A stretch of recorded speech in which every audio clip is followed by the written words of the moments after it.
Today's Take 5 with the Saints, February the 19th, profiles three brave Chinese women, Agnes Tsao Kou Ying, Agatha Lin Zhao, and Lucy Yi Zhenmei. Three women who all came from different parts of China, who all were raised in Christian households, but as young women dedicated their lives all to various ministries within the church of 19th century China, and all three of whom were ultimately executed for their faith in a period in which the Chinese government was not only growing increasingly skeptical of Western influence in general, but in particular of Christian influence within their own country.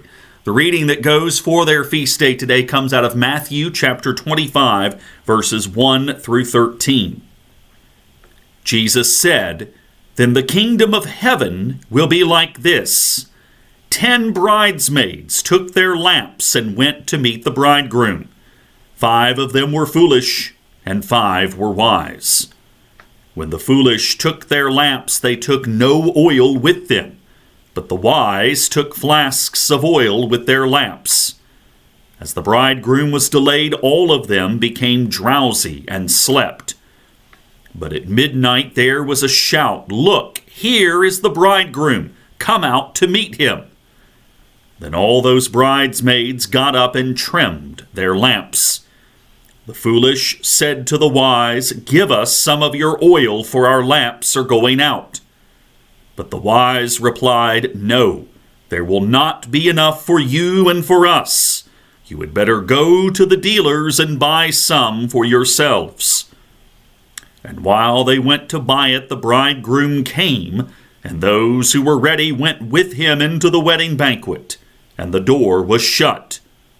Later the other bridesmaids came also, saying, 'Lord, Lord, open to us.' But he replied, 'Truly I tell you, I do not know you. Keep awake, therefore, for you know neither the day nor the hour.'" This passage is always interesting to hear different interpretations of it, but when it is set in the context of 3 martyrs, as we have today, it is a reminder to us that the Christian faith is one in which we can't just simply decide all of a sudden it's time for us to carry out our faith. Our faith is something that is demanded of us each day, and it is often required at a cost, sometimes the ultimate cost from us, as it was from these 3 women today. Agnes Tsao Kou Ying was born in the village of Wujisai, I know I'm mispronouncing that, in the Guizhou province, born in 1821.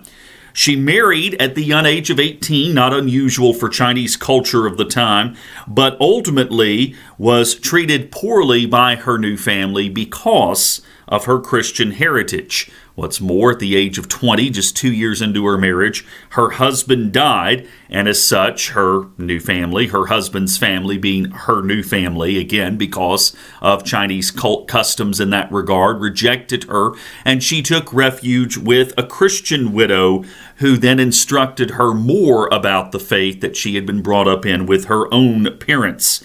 In 1852, a missionary priest invited her to come train catechists and to train new converts in the faith in the province of Guangxi, and they did. But 4 years later, along with this missionary priest, she was arrested, tortured, and ultimately executed in 1856.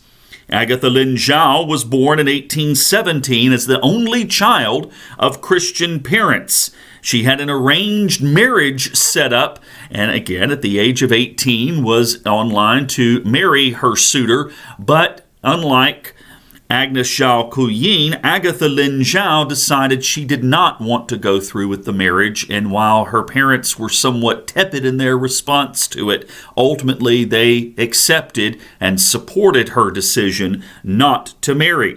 She decided to be dedicated instead to the church as a laywoman who remained single for the rest of her life. This was, keep in mind, for Chinese custom of the day and still for today, to cut off one's family line. Again, she was an only child, was a considerable sacrifice for a Chinese family, and yet her parents continued to support her in spite of knowing that that would be the end of their family. She studied, gained a degree, returned home to run a school for girls, ultimately was arrested in 1857, even though she argued, and rightfully so, that she was training the young girls in her school to respect Chinese customs and culture, but yet she was too Christian for the authorities and ultimately was executed in 1858 because she refused to recant her faith in Christ. Lucy Yi Zhenmei was born in Sichuan in 1815.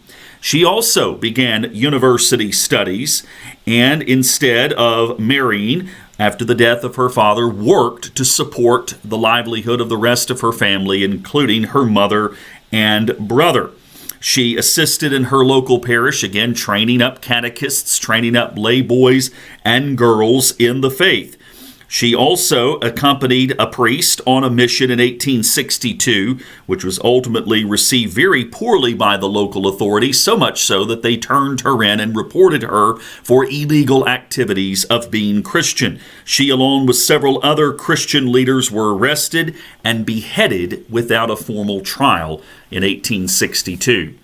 These three women are modern-day martyrs who represent, again, a growing reality in our world today. Even though their story is 175 years old now, it represents a growing church in places where the church is received either with tepid enthusiasm or outright hostility.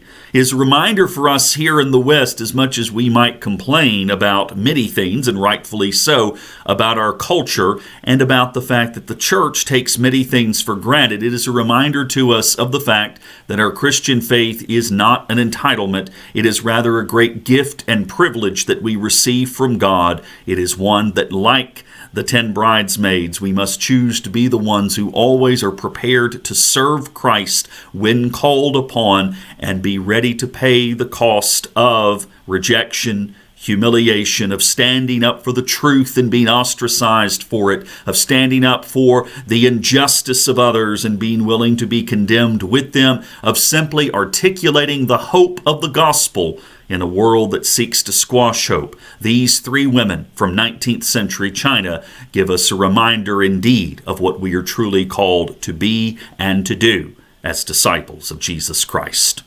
Thank you for joining me in speaking of other disciples who struggled against depression. Tomorrow, our saint of the day is Frederick Douglass, and I hope you will join me as we then will look at celebrating his life tomorrow on February 20th. Take care.